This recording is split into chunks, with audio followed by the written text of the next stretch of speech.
আমার চেয়ে অনেক ভালো জানে।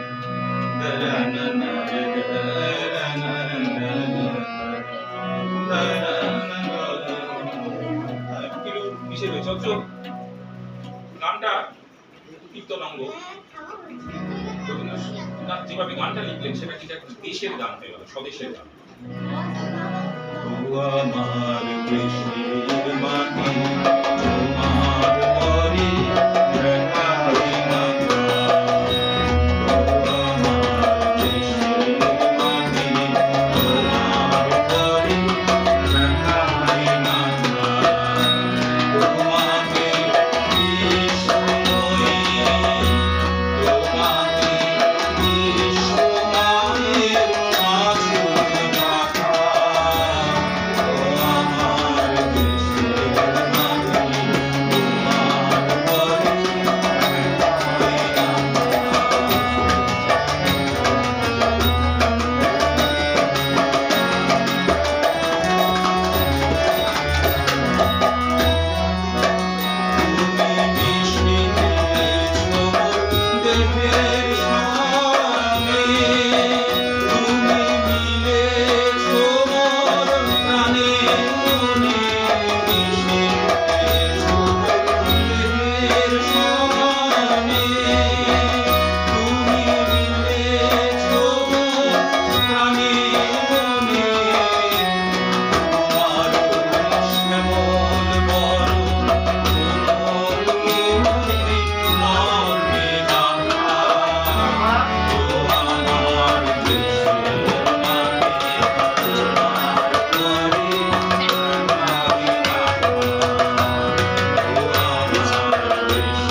এরপরে আমি